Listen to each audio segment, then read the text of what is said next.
과제 2. 듣고 편지 쓰기. 다음을 듣고 소개하고 있는 책에 대한 설명으로 맞는 것을 고르십시오. 청소년들에게 돈의 가치와 철학을 전해주는 회계사 아빠가 딸에게 보내는 편지가 비룡 출판사에서 출간되었습니다. 이 책은 경제 이론을 다루는 기존의 청소년 경제서들과 달리 돈을 대하는 바른 자세와 지혜로운 돈 씀씀이에 관하여 이야기해주고 있습니다. 따라서 청소년들이 돈을 다루는데 실질적인 도움을 주고 돈이 가진 여러 가지 속성과 위험성뿐만 아니라 사금융, 국민연금, 내 집 장만, 주식 투자 가치, 오늘날 큰 이슈가 되고 있는 경제 문제까지 다루고 있어서 청소년들이 현대 사회를 바라보는 시각을 넓힐 수 있으리라 기대됩니다.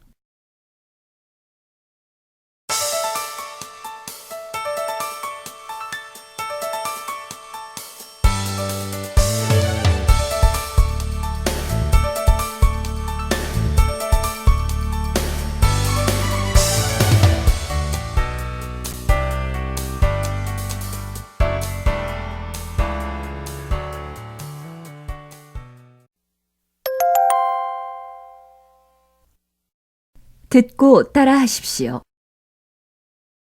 큰일이네. 보너스가 다 날아가 버렸어요.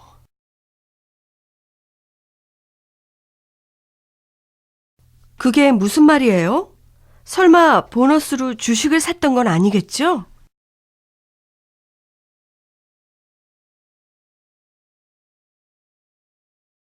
사실 미선 씨에게 말은 못했는데요.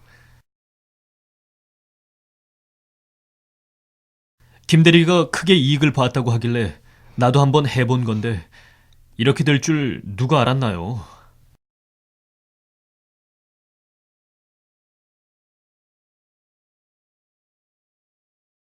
그러게 남들 한다고 무작정 따라해요.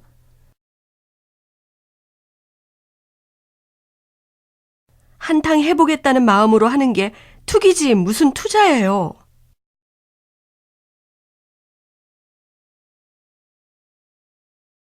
김대리가 자꾸만 조금 더 오르면 팔자고 그러지 뭐예요.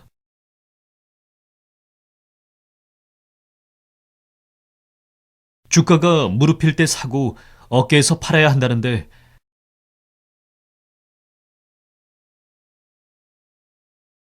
그러다가 주가가 갑자기 떨어지는 바람에 에이 참 욕심을 덜 부리면 될 것을.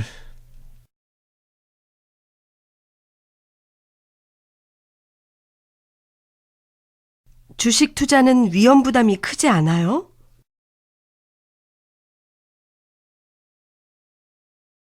몇 년이 걸리더라도 한 푼 두 푼 내 힘으로 모으는 게 마음 편할 것 같은데요.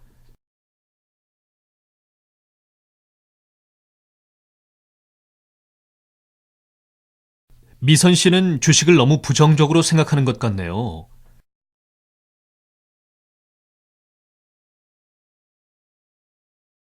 요즘처럼 은행 금리가 낮을 때는 주식 투자를 해야 하는 거라고요.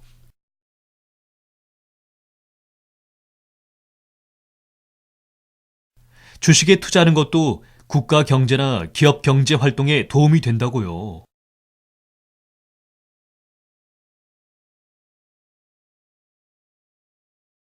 그걸 누가 모르나요?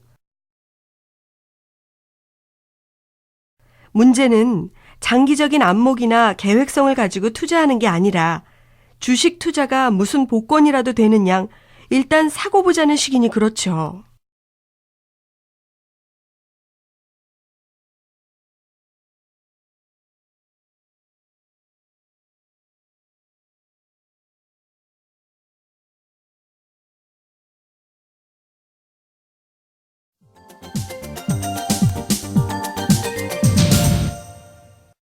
이항 개인 경제 활동. 들으십시오. 큰일이네. 보너스가 다 날아가 버렸어요. 그게 무슨 말이에요? 설마 보너스로 주식을 샀던 건 아니겠죠? 사실 미선 씨에게 말은 못했는데요. 김대리가 크게 이익을 봤다고 하길래 나도 한번 해본 건데 이렇게 될 줄 누가 알았나요? 그러게 남들 한다고 무작정 따라해요. 한탕 해보겠다는 마음으로 하는 게 투기지 무슨 투자예요. 김 대리가 자꾸만 조금 더 오르면 팔자고 그러지 뭐예요. 주가가 무릎일 때 사고 어깨에서 팔아야 한다는데 그러다가 주가가 갑자기 떨어지는 바람에 에이 참 욕심을 덜 부리면 될 것을. 주식 투자는 위험 부담이 크지 않아요? 몇 년이 걸리더라도 한 푼 두 푼 내 힘으로 모으는 게 마음 편할 것 같은데요. 미선 씨는 주식을 너무 부정적으로 생각하는 것 같네요. 요즘처럼 은행 금리가 낮을 때는 주식 투자를 해야 하는 거라고요. 주식에 투자하는 것도 국가 경제나 기업 경제 활동에 도움이 된다고요. 그걸 누가 모르나요? 문제는 장기적인 안목이나 계획성을 가지고 투자하는 게 아니라 주식 투자가 무슨 복권이라도 되는 양 일단 사고 보자는 식이니 그렇죠.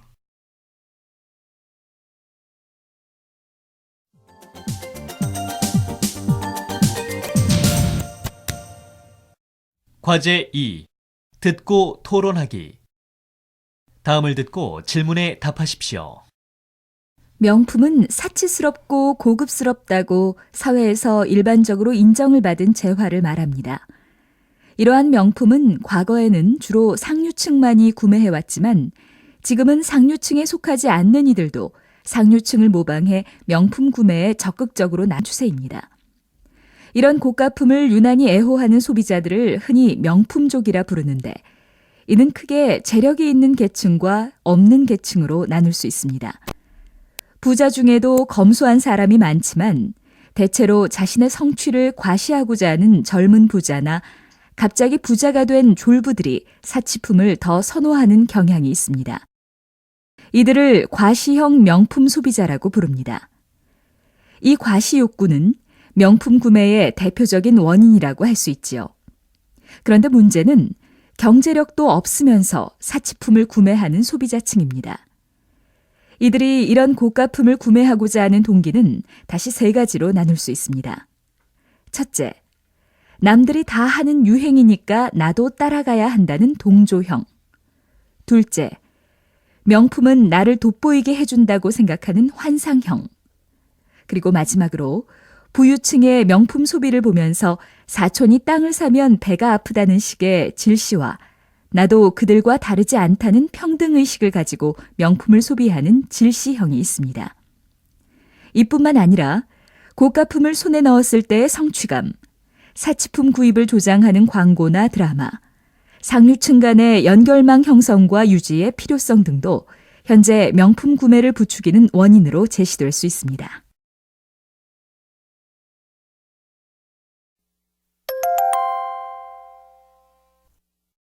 듣고 따라하십시오.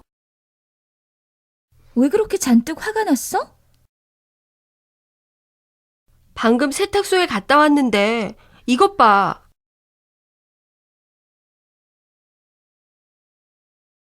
스웨터가 한쪽은 늘어나고 한쪽은 줄어들었잖아.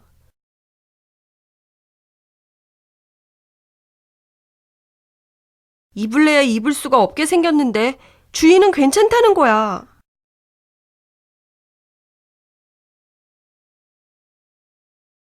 어디 봐. 그러게. 이쪽 오른팔이 더 기네.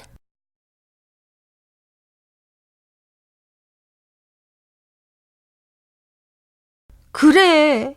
그냥 눈으로 봐도 이렇게 확연히 차이가 나는데 주인은 별로 표가 안 난다는 거야.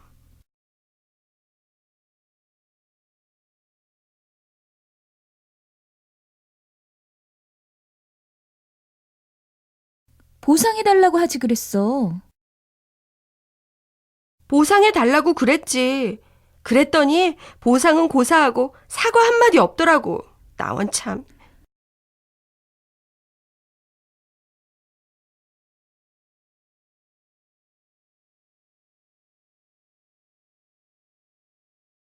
그럼 소비자 보호원에 고발해. 요즘은 소비자 보호법 덕분에 이렇게 피해를 입은 경우는 손해배상을 받을 수 있잖니.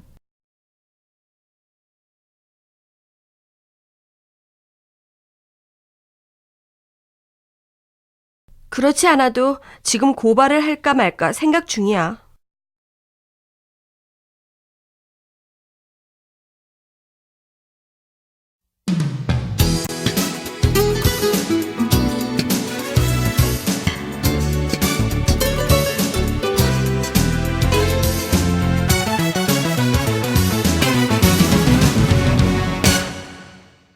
제5과 생활과 경제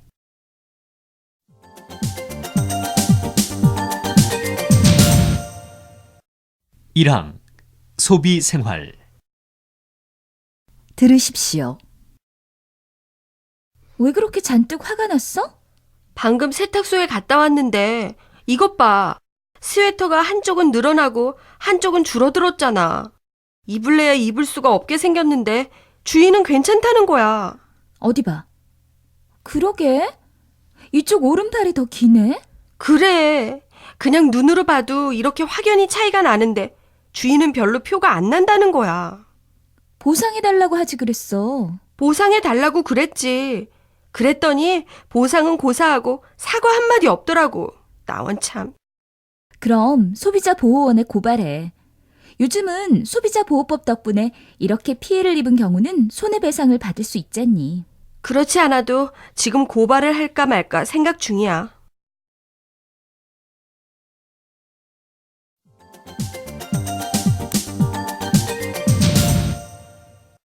과제 1. 듣고 기사 쓰기. 다음 뉴스를 듣고 질문에 답하십시오. 시청자 여러분, 화면에 장미가 뜨면 장미꽃 향기가 나고 김치찌개가 뜨면 김치찌개 냄새가 나는 것 상상해 보셨습니까?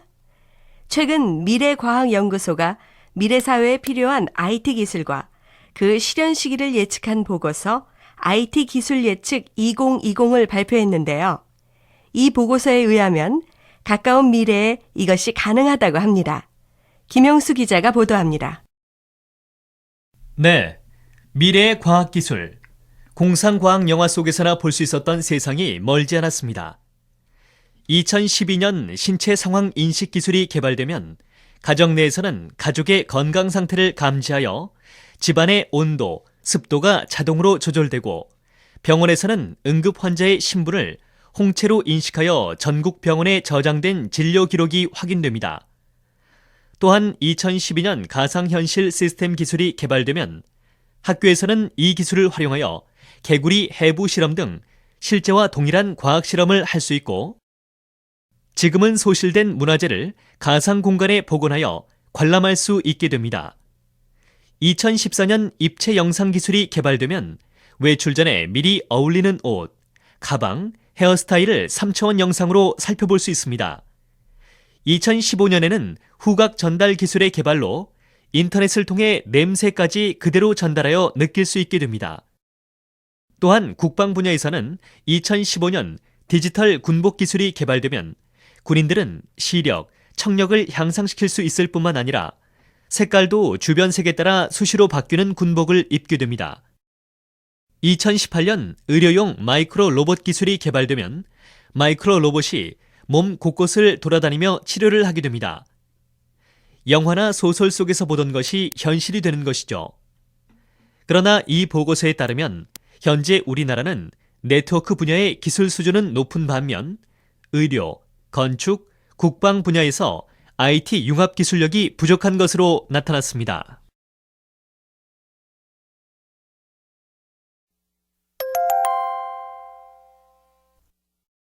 듣고 따라하십시오. 요즘은 과학의 발달로 예전에는 상상조차 못했던 일들이 가능해지고 있어요.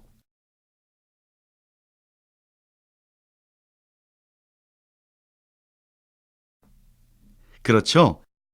앞으로는 생명과학의 발달로 원하는 유전인자만을 선택해 맞춤형 아이를 낳고 인간의 복제도 가능해지는 세상이 올 거라고들 해요.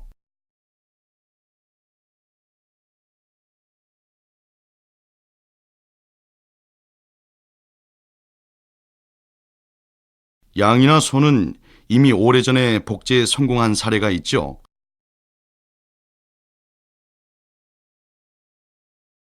복제 기술이 좀 더 발전하게 된다면 인류는 어떻게 될까요?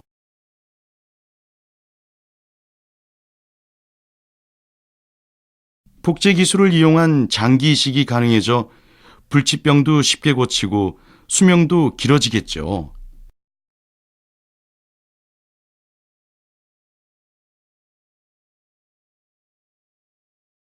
살기 좋은 세상이 될 거예요.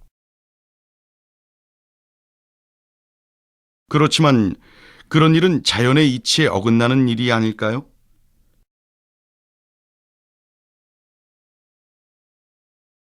과학과 기술의 발달이 인간에게 가져다주는 혜택은 누리되 그 부작용도 생각해야 한다고 봅니다.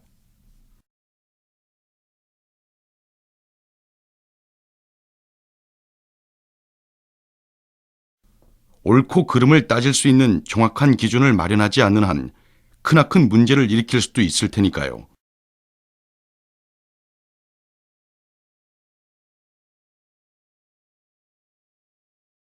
그렇게 부정적으로만 생각할 필요는 없다고 봅니다.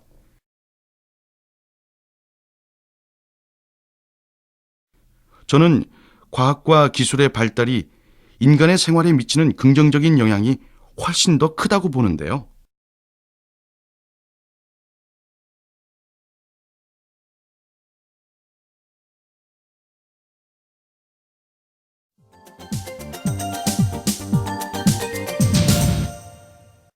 이항 과학과 미래. 들으십시오. 요즘은 과학의 발달로 예전에는 상상조차 못했던 일들이 가능해지고 있어요. 그렇죠? 앞으로는 생명과학의 발달로 원하는 유전인자만을 선택해 맞춤형 아이를 낳고 인간의 복제도 가능해지는 세상이 올 거라고들 해요. 양이나 소는 이미 오래전에 복제에 성공한 사례가 있죠. 복제 기술이 좀 더 발전하게 된다면 인류는 어떻게 될까요? 복제 기술을 이용한 장기 이식이 가능해져 불치병도 쉽게 고치고 수명도 길어지겠죠. 살기 좋은 세상이 될 거예요. 그렇지만 그런 일은 자연의 이치에 어긋나는 일이 아닐까요? 과학과 기술의 발달이 인간에게 가져다주는 혜택은 누리되 그 부작용도 생각해야 한다고 봅니다. 옳고 그름을 따질 수 있는 정확한 기준을 마련하지 않는 한 크나큰 문제를 일으킬 수도 있을 테니까요. 그렇게 부정적으로만 생각할 필요는 없다고 봅니다. 저는 과학과 기술의 발달이 인간의 생활에 미치는 긍정적인 영향이 훨씬 더 크다고 보는데요.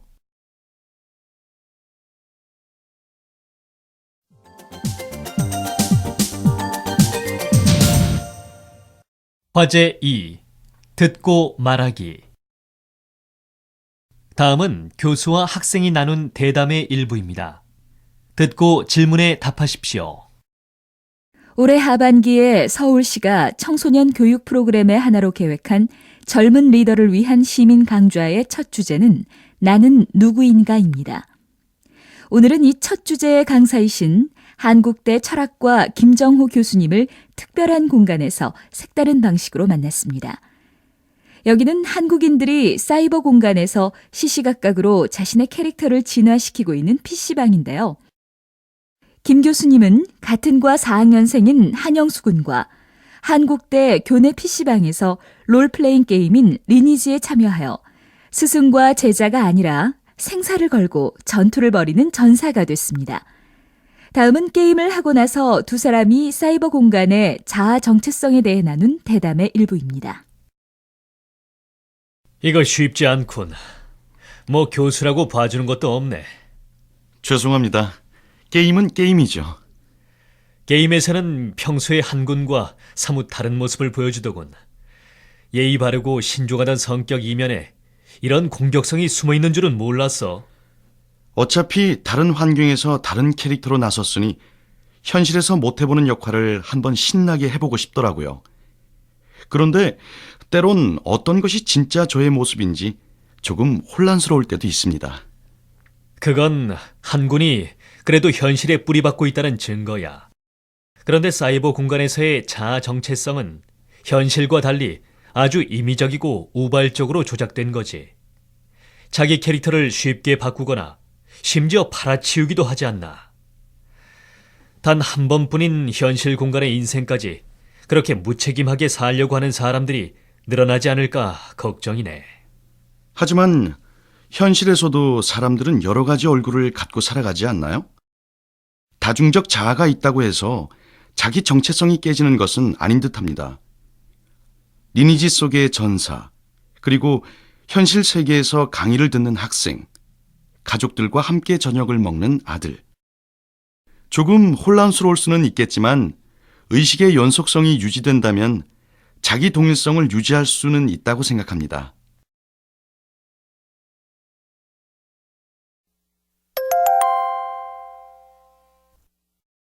듣고 따라하십시오. 제임스 씨, 인터넷에서 쓰는 이름이 특이하면서도 친근하대요?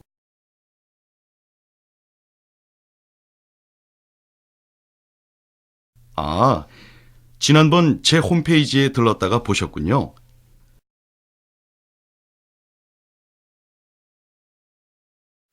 처음에 한국 친구들이 재미로 부르던 별명이었는데 어느새인지 친숙해지더라고요.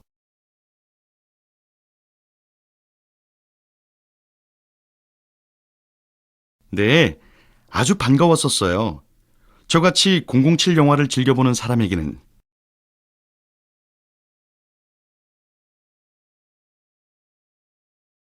근데 아주 잠시 진짜 한국인 본드는 어느 나라 사람일까 생각했어요.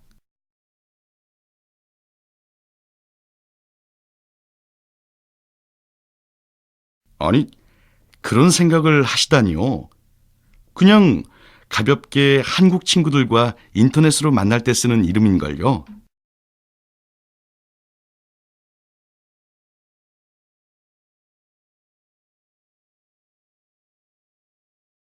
그러셨군요. 저도 회사 메일 아이디, 개인 메일 아이디, 친구들 사이트용 아이디 등 아이디만 해도 서너 개가 있지만 대충 숫자랑 문자를 조합해서 만들었어요.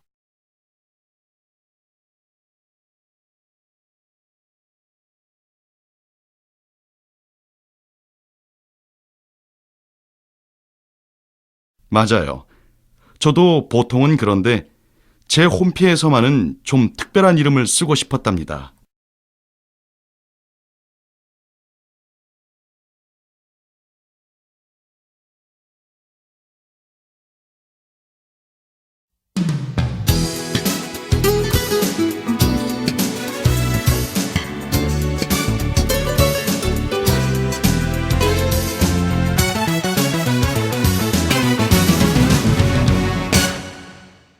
제4과 과학과 기술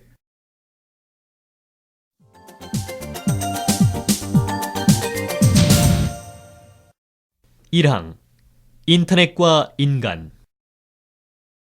들으십시오.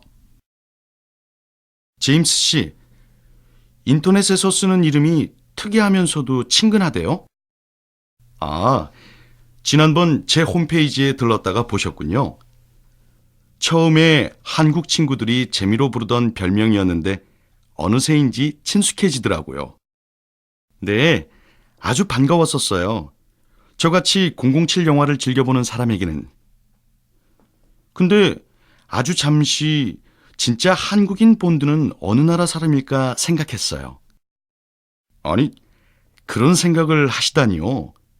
그냥 가볍게 한국 친구들과 인터넷으로 만날 때 쓰는 이름인걸요. 그러셨군요. 저도 회사 메일 아이디, 개인 메일 아이디, 친구들 사이트용 아이디 등 아이디만 해도 서너 개가 있지만 대충 숫자랑 문자를 조합해서 만들었어요. 맞아요. 저도 보통은 그런데 제 홈피에서만은 좀 특별한 이름을 쓰고 싶었답니다.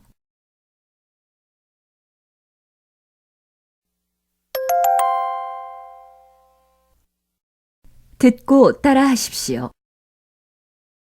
아니, 웨이 씨, 주말에 무슨 일이 있었습니까? 월요일 오전부터 책상 앞에서 꾸벅꾸벅 졸고 있으니.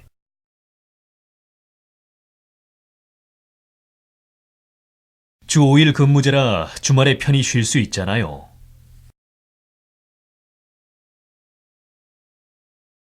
죄송합니다. 근데 전 편히 쉬기는커녕 주말에도 술 약속이 생겨서 월요일 아침이 더 힘드네요.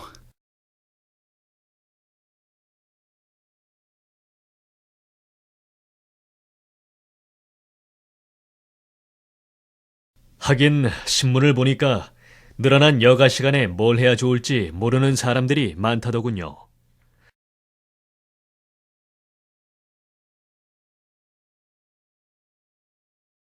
그렇지만 그 시간을 잘 활용하는 사람도 있죠.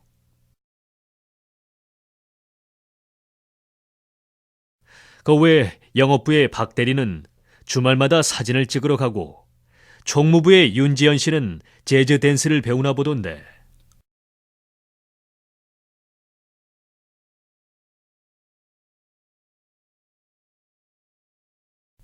저라고 왜 그러고 싶지 않겠어요. 근데 친구들이 주말마다 한잔하자는 바람에 계속 술을 마시게 되네요.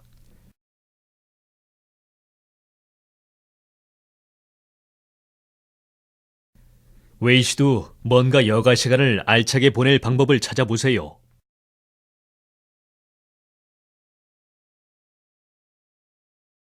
나는 주말마다 가족들과 등산을 했더니 기분 전환도 될 뿐더러 아들과 함께 보낼 수 있는 시간도 생기고 해서 좋던데요.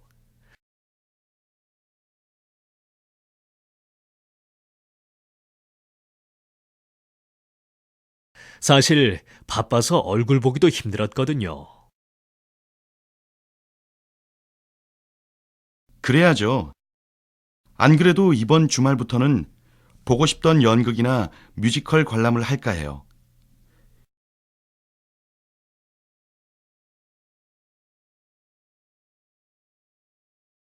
귀한 여가 시간인데 좀 더 보람 있게 생산적으로 보내야겠죠.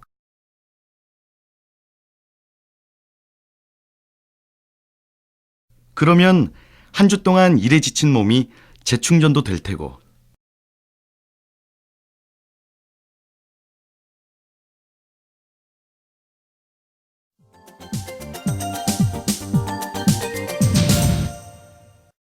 이항 현대인의 여가 문화. 들으십시오. 아니, 웨이 씨, 주말에 무슨 일이 있었습니까? 월요일 오전부터 책상 앞에서 꾸벅꾸벅 졸고 있으니 주 5일 근무제라 주말에 편히 쉴 수 있잖아요. 죄송합니다. 근데 전 편히 쉬기는커녕 주말에도 술 약속이 생겨서 월요일 아침이 더 힘드네요.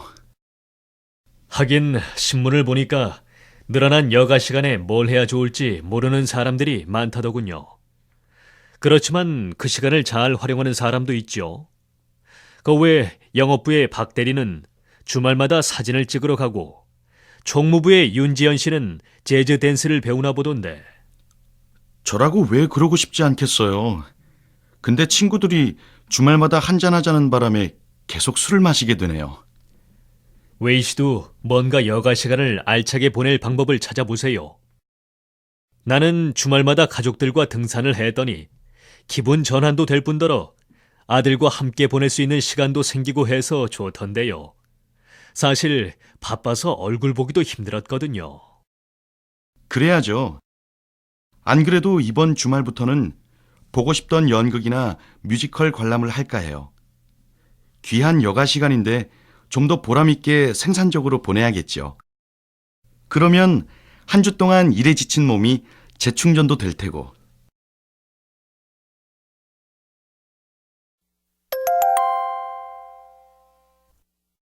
다음으로는 일정한 직장을 다니지 않고 아르바이트를 하고 있는 26살의 김무상 씨를 만나보았습니다. 보통 직장인들보다는 자유로운 일과를 보내시겠네요. 그렇죠. 일어나고 싶은 시간에 일어나는 것이 제 생활의 장점이니까요. 보통 직장인은 아침에 제일 바쁘잖아요. 전 주로 낮 시간에는 배달 일을 하는데 출퇴근 시간과는 크게 상관없이 살고 있죠. 생활비는 여유가 있나요? 저 혼자 먹고 쓸 만큼은 돼요. 좋아하는 영화나 공연은 가격이 싸거나 무료인 집 근처의 영상자료원 같은 데를 이용해요. 사실 식비도요, 혼자 사니까 별로 돈이 안 들어요. 제일 힘든 일은 뭔가요? 부모님을 이해시키는 일이죠. 부모님 세대는 정해진 직장 없이 산다는 걸 이해 못 하시죠. 그래도 전 제 생활에 불만 별로 없어요. 제가 읽고 싶은 책 읽고 밤에 편의점에서 아르바이트하고 필요한 시간에 배달 일을 하면서도 생활이 되니까요. 계속 시간제 일을 하시면서 사실 생각이십니까? 네. 저도 잠깐 직장 생활을 해봤는데요. 정말 제 적성에는 맞지 않더라고요. 저도 저 나름대로 행복하게 사는 방법을 찾은 거거든요. 전 제 시간을 제 맘대로 쓰면서 자유롭게 사는 게 좋아요. 그래서 지금 전 행복해요.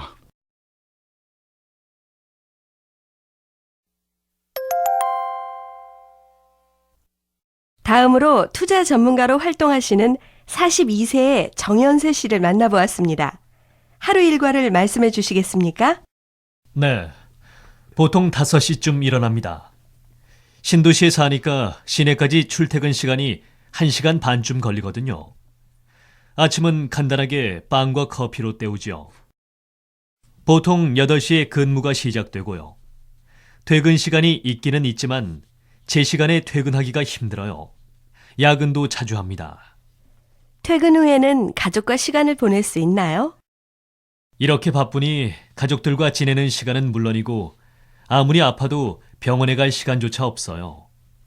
일거리를 집에 가져갈 때도 있고 집에 가서도 증권이나 예금 상품에 대해 공부해가지고 직접 투자를 하고 있거든요. 사실 요즘 머리가 무겁고 쉽게 피곤해져서 장시간 업무에 집중하기가 힘들답니다. 병원에 한번 가봐야 하는데. 아, 그러세요? 무엇보다도 건강에 신경을 쓰셔야겠군요. 바쁜 생활을 하시면서 가장 크게 느끼는 보람은 무엇이고 언제 행복하신지 궁금합니다. 생활은 바쁘지만 불어나는 자산을 보면서 행복함을 느껴요. 지금 돈을 벌어서 노후에 가족이 편안한 생활을 누리면서 사는 게 제 꿈이니까요.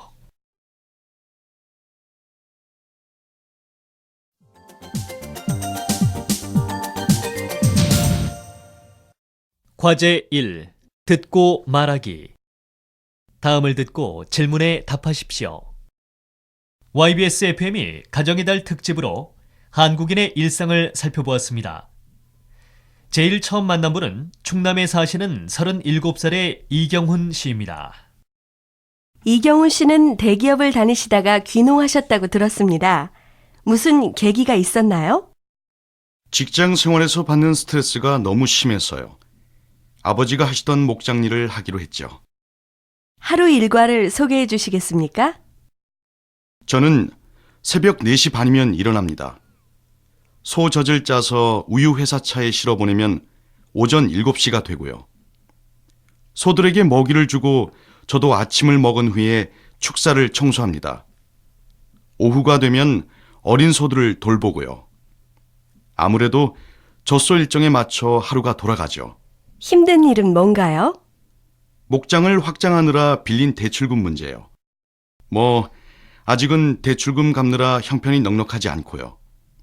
우유 소비도 예전 같지 않네요. 가장 큰 보람은 무엇이고 언제 행복하신지 궁금하군요. 상황이 좀 힘들긴 하지만 소들이 염을 먹는 모습을 보면 뿌듯해요. 평생 갈 길을 찾았다는 생각이죠. 함께 회사를 그만두고 험한 길에 동참해준 아내도 저에겐 든든한 지원군이죠. 평생 할 일을 찾았고 자연 속에서 가족과 같이 살며 제 일을 하고 있으니 행복하다고 할 수 있겠죠?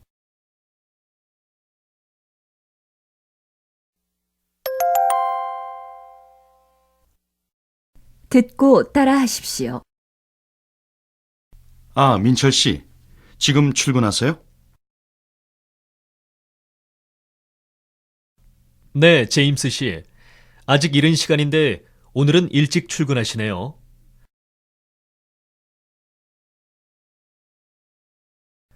그런데 들고 계신 샌드위치는 아침이에요?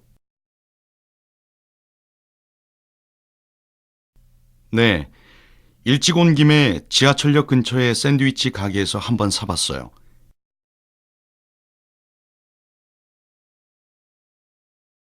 민철 씨는 식사하셨어요?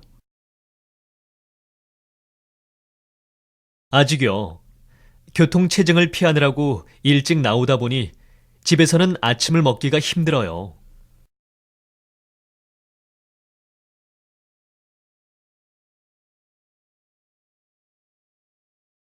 저도 그렇지만 요즘 사람들이 바쁘긴 바쁜가 봐요.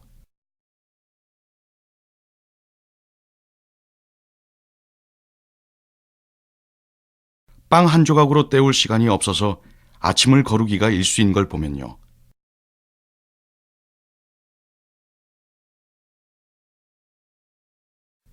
식사를 제대로 해야 건강도 잃지 않을 텐데 말이에요.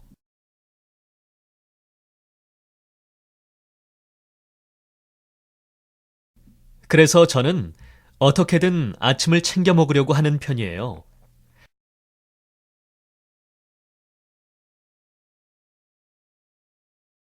아침 식사를 배달하는 업체가 있길래 얼마 전부터 거기에 주문해서 먹고 있어요.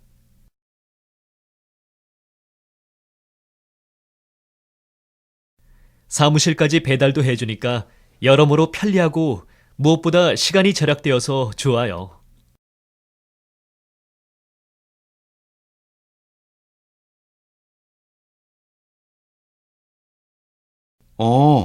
그거 좋은 방법이군요. 통근 시간도 단축되고 교통체증에도 시달리지 않고 제대로 된 아침 식사도 하고 일석삼조군요.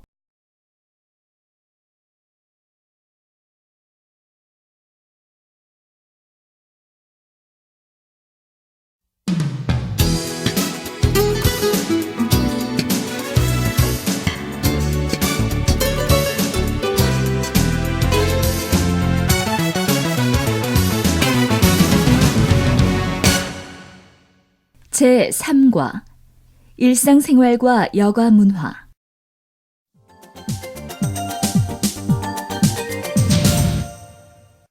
일항 한국인의 현대 일상생활.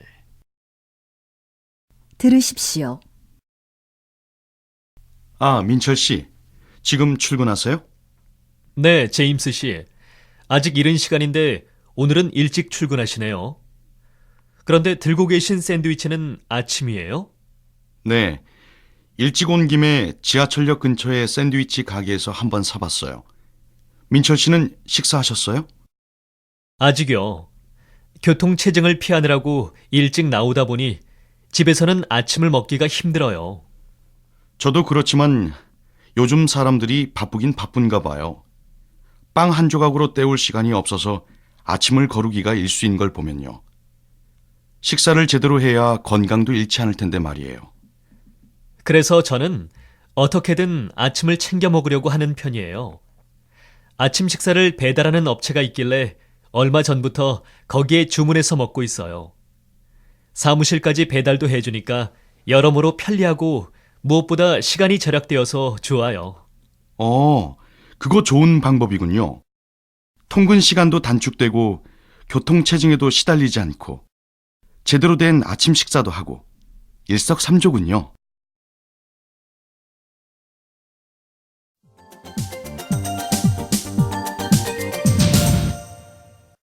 과제 2. 듣고 말하기. 다음은 직장 생활의 고충을 상담하는 내용입니다. 듣고 질문에 답하십시오. 저는 직장 생활 7년 차인 회사원입니다. 요즘 부장님과의 관계 때문에 스트레스를 많이 받고 있습니다. 부장님은 어떤 일이 주어지면 일사천리로 곧바로 해치우는 굉장히 급한 성격입니다. 그러다 보니 아랫사람들은 항상 긴장하고 야단도 자주 맞는 편이에요. 그런데 전 부장님과는 반대 스타일이거든요. 시간은 좀 걸리지만 일을 꼼꼼하게 하는 편이고 아랫사람들의 어려움도 잘 챙겨주는 편이라 부하 직원들이 저를 잘 따릅니다. 그래서 수시로 저에게 도움을 요청하고 그러면 전 하나하나 상담을 잘해줍니다.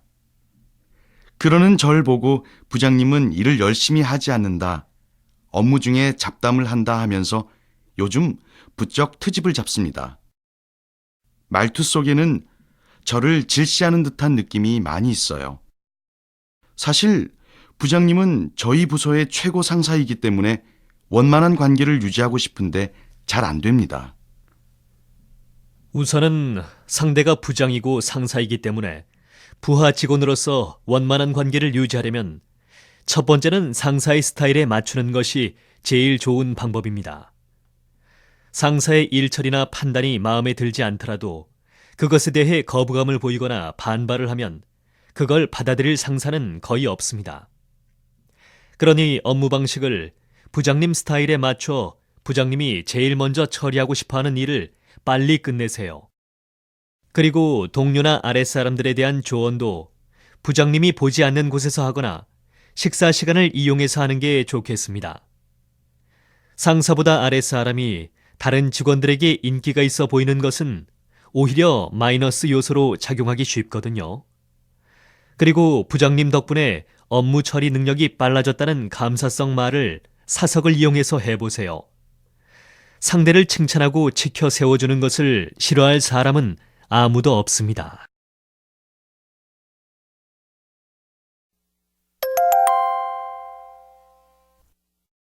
듣고 따라하십시오. 지난번에 지시하신 소비자 동향 분석 결과입니다.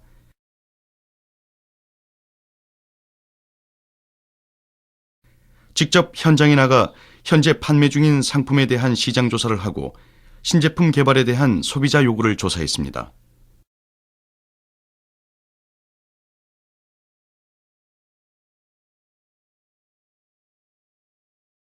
수고 많았네.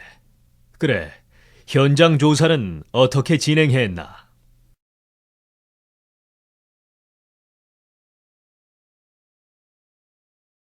대형 할인점과 백화점, 전문 매장으로 나눠서 소비자들의 반응을 조사했습니다.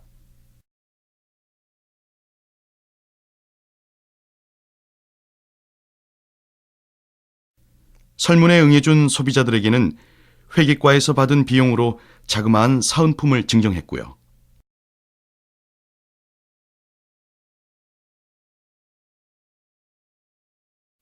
역시 김 과장이야. 매사에 빈틈없이 꼼꼼하게 일 처리를 하고.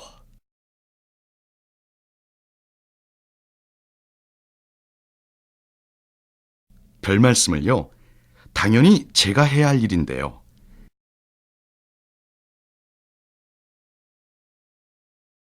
아, 그리고 우리 부서 단합대회 한번 해야지.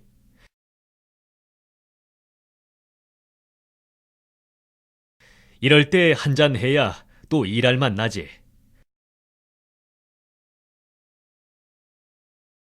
김 과장이 다른 직원들이랑 상의해서 날 잡아봐요.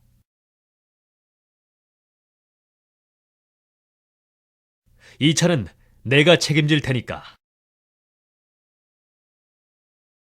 알겠습니다. 그렇지 않아도 모두들 요 며칠 야근에다가 주말 근무까지 하느라 힘들었거든요.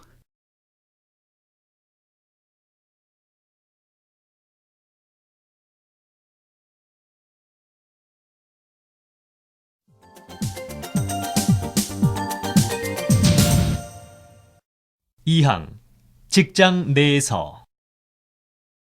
들으십시오. 지난번에 지시하신 소비자 동향 분석 결과입니다.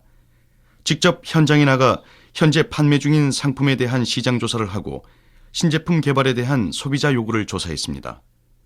수고 많았네. 그래, 현장 조사는 어떻게 진행했나? 대형 할인점과 백화점, 전문 매장으로 나눠서 소비자들의 반응을 조사했습니다. 설문에 응해준 소비자들에게는 회계과에서 받은 비용으로 자그마한 사은품을 증정했고요. 역시 김 과장이야. 매사에 빈틈없이 꼼꼼하게 일 처리를 하고. 별 말씀을요. 당연히 제가 해야 할 일인데요. 아, 그리고 우리 부서 단합대회 한번 해야지. 이럴 때 한 잔 해야 또 일할 맛 나지. 김 과장이 다른 직원들이랑 상의해서 날 잡아봐요. 이 차는 내가 책임질 테니까. 알겠습니다. 그렇지 않아도 모두들 요 며칠 야근에다가 주말 근무까지 하느라 힘들었거든요.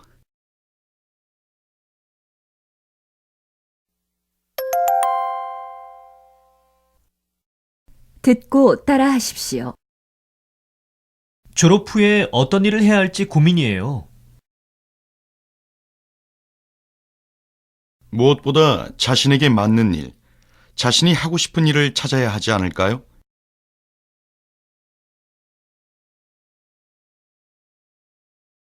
통계청 조사에 따르면 청년 취업자의 반 이상이 17개월 안에 첫 직장을 그만둔다는데요.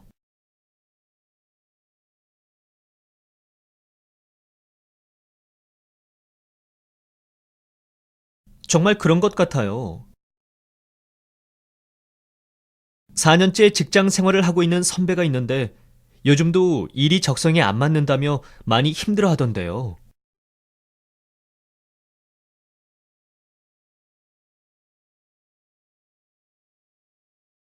사실 직장을 옮기는 것도 쉽지 않고 주위에서도 웬만하면 그냥 다니라고들 하니까요.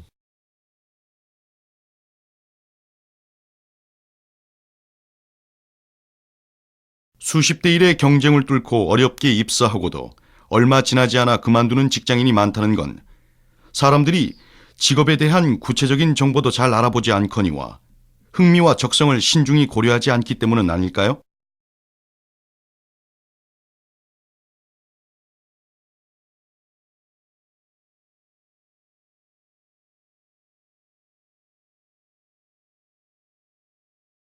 글쎄 말이에요. 어쩌면 보수와 장래성이 아니라 자신의 성격과 가치관이 제일 중요한 건지도 모르겠네요.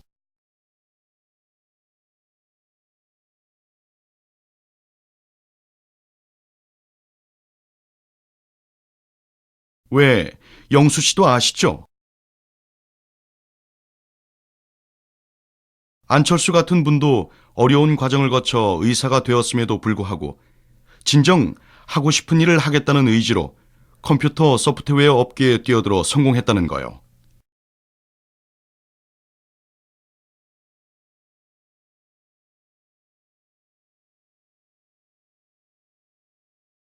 아, 저도 그 기사를 읽었어요. 소신을 가지고 자신이 하고 싶은 일을 하며 보람을 느낄 수 있는 사람이 행복한 사람이라고 하시더군요.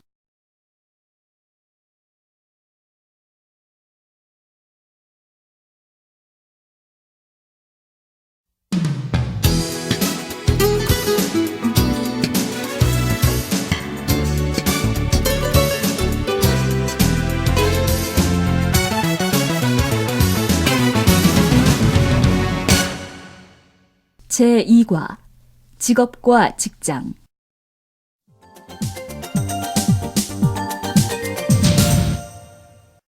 일항 직업관.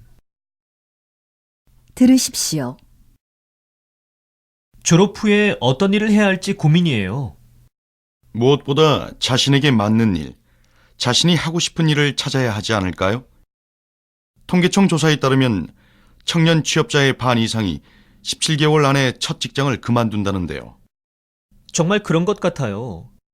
4년째 직장 생활을 하고 있는 선배가 있는데 요즘도 일이 적성에 안 맞는다며 많이 힘들어 하던데요. 사실 직장을 옮기는 것도 쉽지 않고 주위에서도 웬만하면 그냥 다니라고들 하니까요. 수십 대 1의 경쟁을 뚫고 어렵게 입사하고도 얼마 지나지 않아 그만두는 직장인이 많다는 건 사람들이 직업에 대한 구체적인 정보도 잘 알아보지 않거니와 흥미와 적성을 신중히 고려하지 않기 때문은 아닐까요? 글쎄 말이에요. 어쩌면 보수와 장래성이 아니라 자신의 성격과 가치관이 제일 중요한 건지도 모르겠네요. 왜, 영수 씨도 아시죠? 안철수 같은 분도 어려운 과정을 거쳐 의사가 되었음에도 불구하고 진정 하고 싶은 일을 하겠다는 의지로 컴퓨터 소프트웨어 업계에 뛰어들어 성공했다는 거요. 아, 저도 그 기사를 읽었어요. 소신을 가지고 자신이 하고 싶은 일을 하며 보람을 느낄 수 있는 사람이 행복한 사람이라고 하시더군요.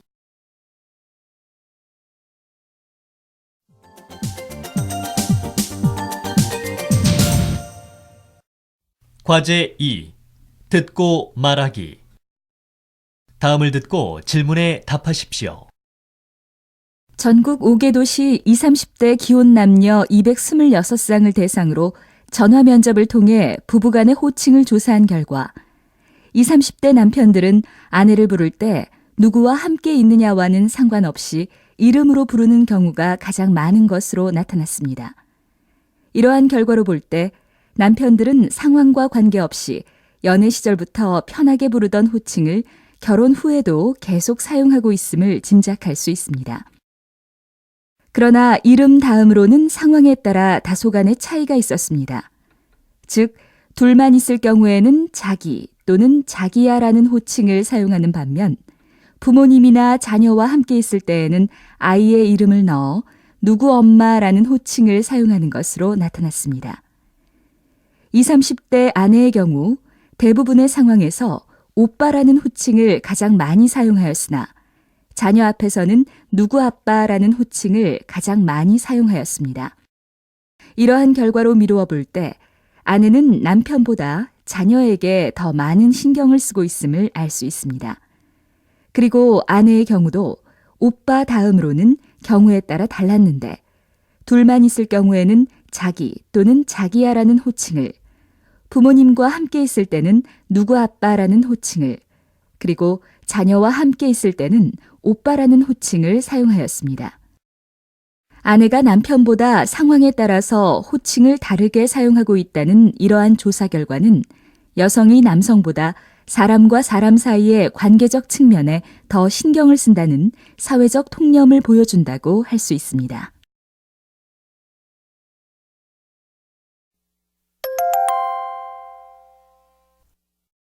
듣고 따라하십시오. 선생님, 안녕하십니까? 어제 전화드린 다나카 마사오입니다.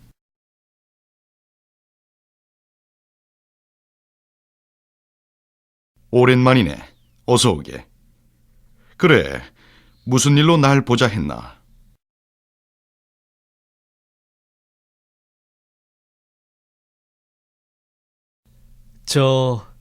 다름이 아니라 일본어와 한국어 모두 능통한 경영학 전공자를 인턴 사원으로 모집한다는 채용 공고가 나서 제가 지원을 할까 하는데요.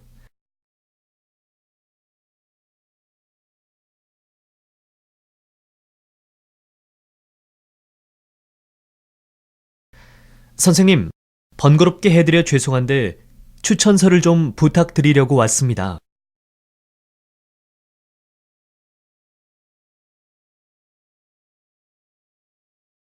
그래? 내가 써주지. 그런데 말이야, 자네를 볼 때마다 느끼는 건데 어떻게 그렇게 한국말을 잘하나?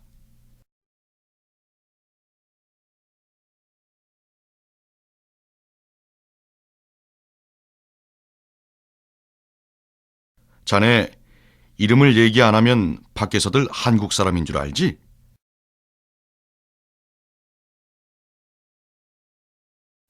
아닙니다. 아직 부족한 점이 많습니다.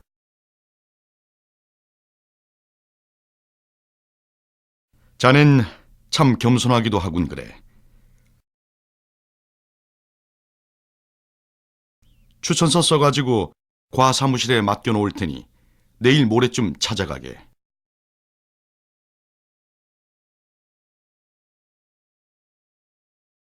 선생님, 고맙습니다. 다시 찾아뵙겠습니다. 안녕히 계십시오.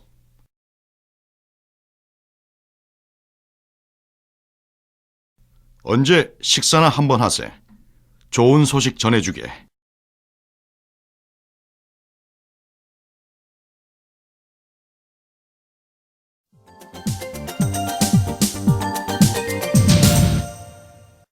이항 어렵고도 쉬운 한국말.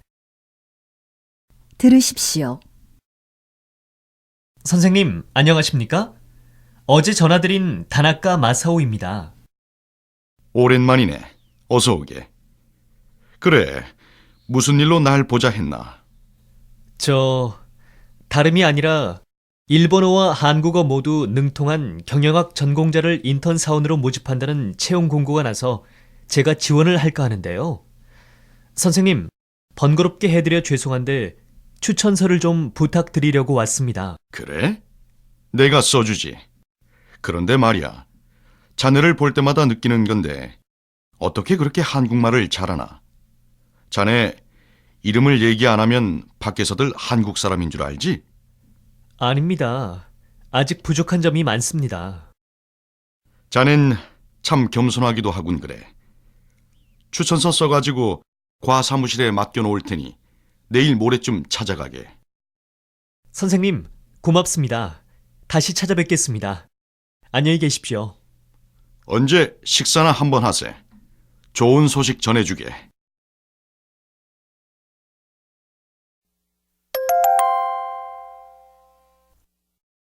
듣고 따라하십시오. 제임스 씨는 신문 기자라는 직업상 필요해서 한국어를 배우게 되셨다고 하셨죠?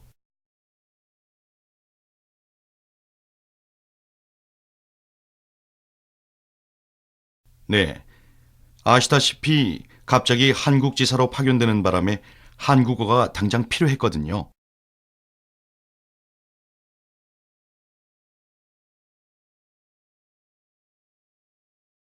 저도 그래요. 저도 우리 회사 일 때문에 한국어를 배우는 거예요.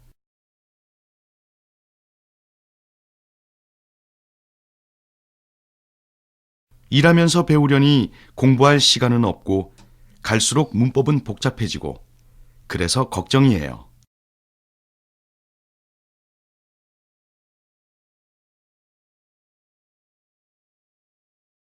그렇지요. 처음 가나다라를 배울 때만 해도 좋았죠.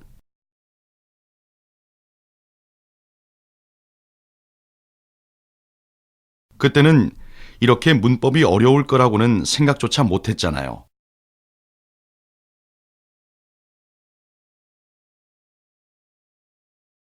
참, 리에 씨는 한국말을 배우는 특별한 이유가 없다고 하셨죠?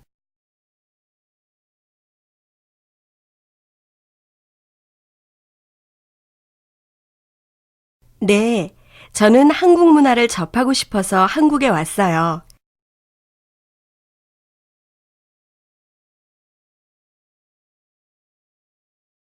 사실 요즘 갈수록 문법이 복잡해지고는 있지만 한국어로 말하는 게 점점 재미있어져서 저는 요즘 정말 즐거워요.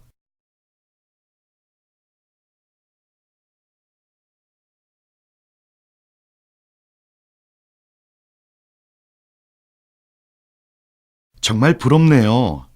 리에 씨는 즐기면서 배우고 계시네요.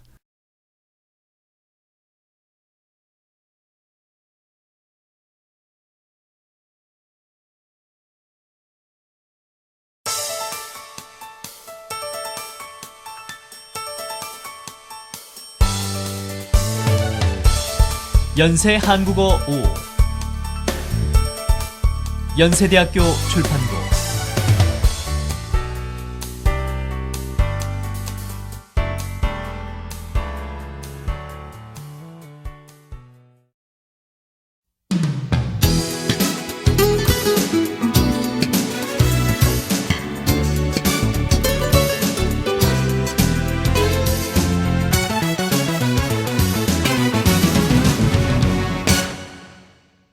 제1과 언어와 생활